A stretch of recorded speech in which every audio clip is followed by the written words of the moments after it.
This is just a little video about boundaries and boundary conditions and the difference between separation and boundary conditions.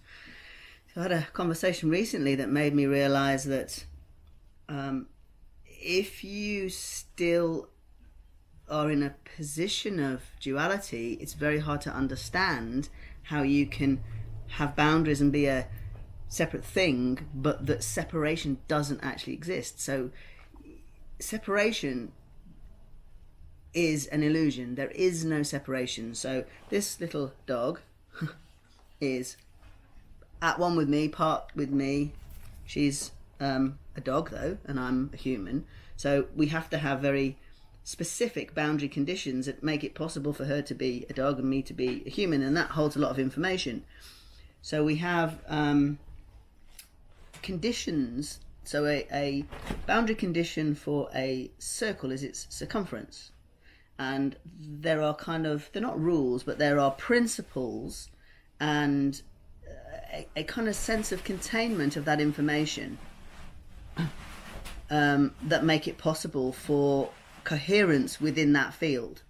So that field in coherence is healthy and it's self-sustaining, self-supporting, self-correcting, and that's what we are as a human being. When we're healthy, we have very healthy boundaries and boundary conditions. So even just down to the way our cells and our organs work, every part of us has its own information. It's kind of self-referencing that information, and it knows what to do and how to do it. So if we create a new entity, so this has come about because of the creation of the Conscious Health Institute. So if we create something and we know what we want it to hold and to be and do and have and attract, then we create boundary conditions to create coherence within that system. So if something is incoherent to that, so let's talk about health now and something being incoherent to me personally, I'm going to notice that in my system. My coherent system will notice a dissonance with something that doesn't resonate. Now the purpose of that is for me to bring my attention to it, to address it, to broaden my perspective and my understanding and my meaning. And when I bring my attention to it, actually we're putting mind and thought to it, and in doing that we actually change the frequency of it, we change the amplitude of it. And in a very real and literal sense, we can measure our thoughts, we can measure is it the EKG of our heart and of our brain when they're operating. So we can actually change the meaning of things by thinking and understanding and accepting and processing. So something that's dissonant, it's not the thing that's the issue, it's the thing that makes me feel dissonance in me. So there's my opportunity for growth. That's my opportunity to create better coherence in my system. But then I have a choice. Then I have a choice as to, is this thing going to be what I want to have in my life and part of my purpose and part of what I'm doing? So a choice from coherence is very different to a reaction from fear and anger. Now, if you understand that there's no such thing as separation, you can create boundaries and you can create systems and you can hold those systems, but understand where there is a threat or where there is a challenge to those boundaries, and healthily work out what is the best thing to do. So the more you are aware of your own needs and your own boundaries, the better you can understand what challenges them and what makes for a dissonant feeling. But instead of becoming unhealthy or reacting in a way that you don't have control, or you're not, you're responding really to something without being mindful of it, the more you can be aware of what you would like to have happen. Now, the bit that's important is the fact that there is no separation. There is no me and them, or us and them, or me and you as separate.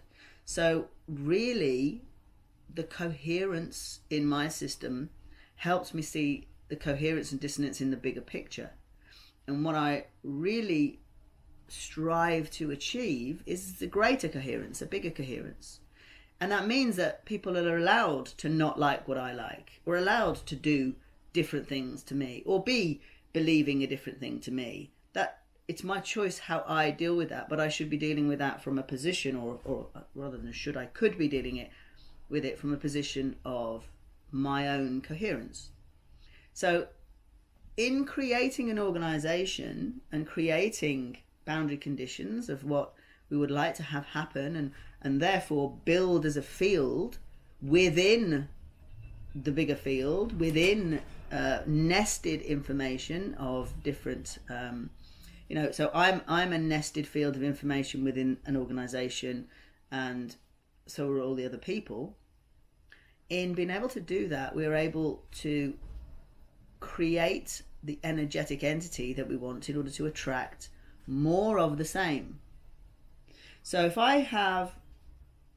I'm understanding that I'm not separate, and I understand what my purpose is, then my purpose is to create something where I attract a specific type of energy, to attract more of that energy, to get out more and to fulfill my purpose. Then holding the boundaries of that is a good and healthy thing to do. So long as I don't want to hurt anybody, and maintaining coherence is not about separateness.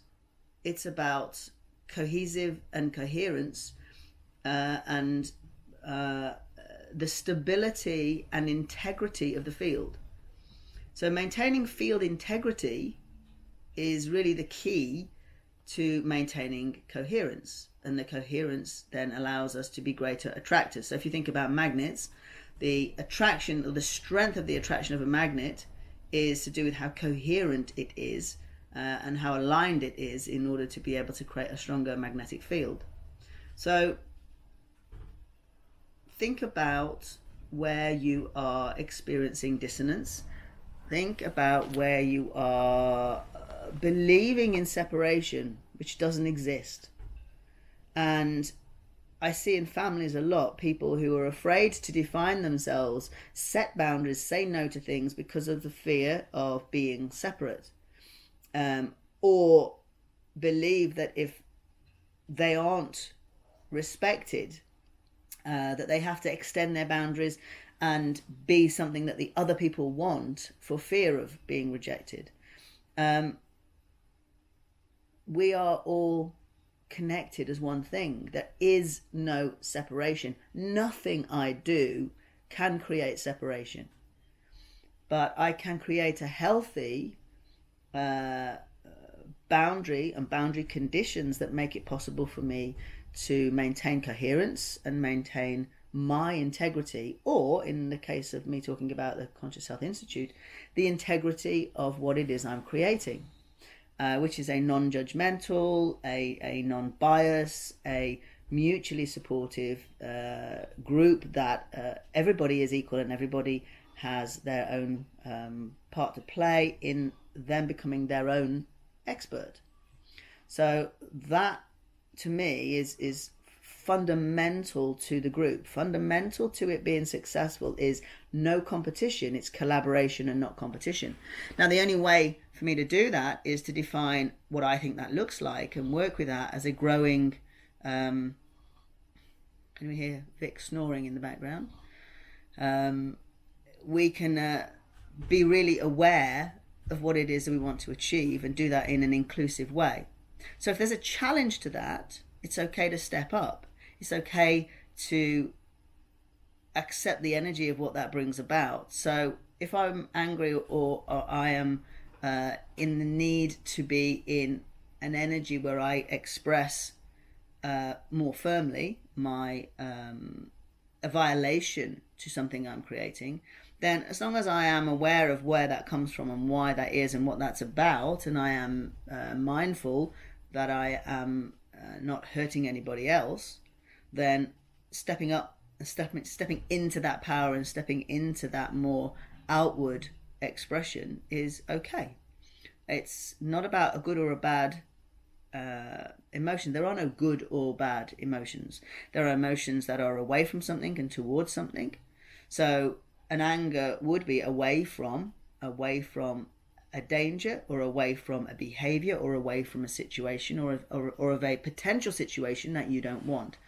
The choice of how you then become mindful of that, understand it and not act upon it, but sit with it and decide what is it I'd like to have happen, That is what makes the difference.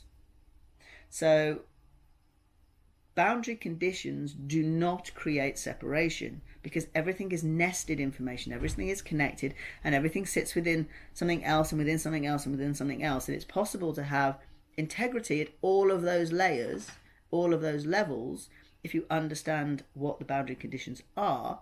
So in my body, my lungs only work as lungs because they have a boundary condition that tells them how to be lungs, and the information that makes the shape and the function and how then to work with everything else. So coherence is when all of the different boundary conditions and all of the different field integrities work together as a system. So working together as a system, equally individual in its function and yet part of the whole, that is what coherence is about.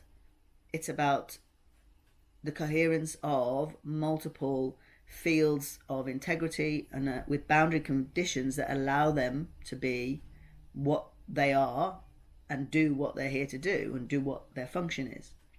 So as humans, we can do that. As humans, we can learn how to be the animal. You can't be a spiritual soul on earth without accepting and being at peace and at one with the ego self that you create and the body that you are entangled into at this time.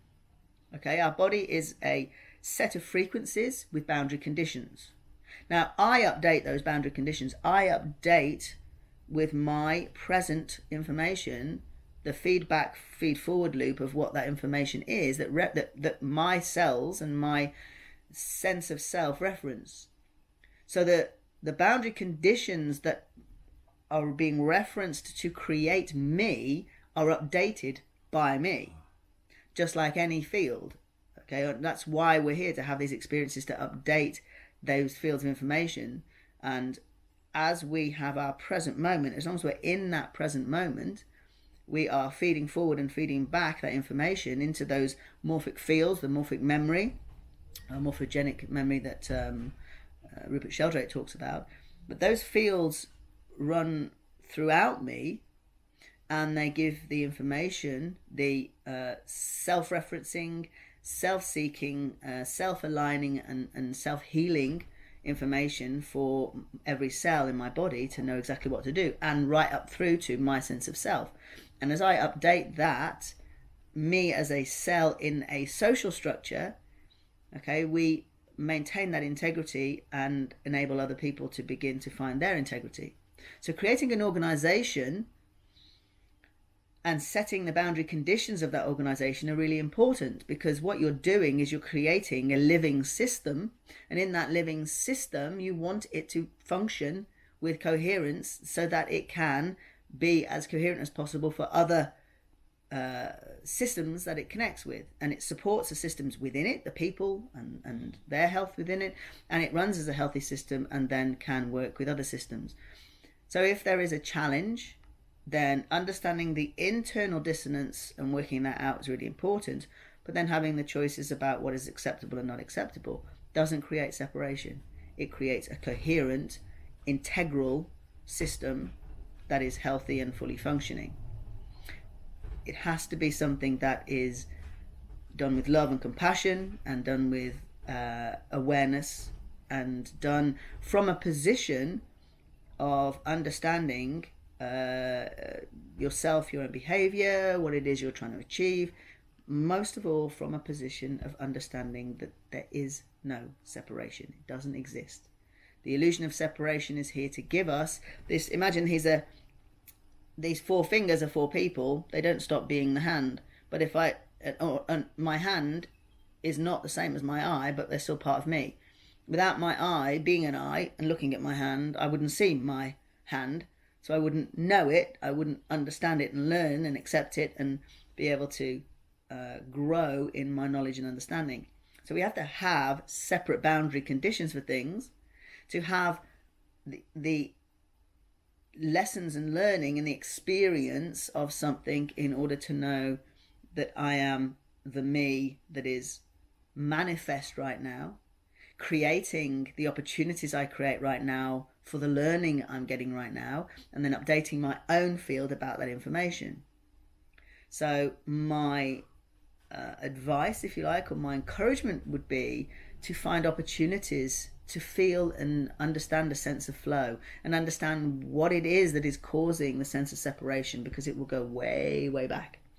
Okay? Because the more you understand there is no separation, the more that enlightened state helps you to understand that everything we do is connected, and everything we do in order to create coherence is all about self-reflection, self-development, and then putting out what you want to attract.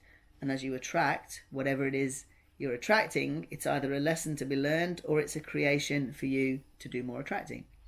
So thinking about what your separation issues are, what your traps in the illusion of separation, and then understanding that what are your boundaries?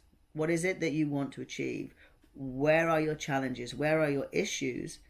And what needs to be in place for you to be you, and be the you that you're here to be, and do what you're here to do. Your boundary conditions and your sense of self. So we're all still learning that, but I think that is the key to understanding the difference between a boundary and a boundary condition, and the illusion of separation. Separation doesn't exist.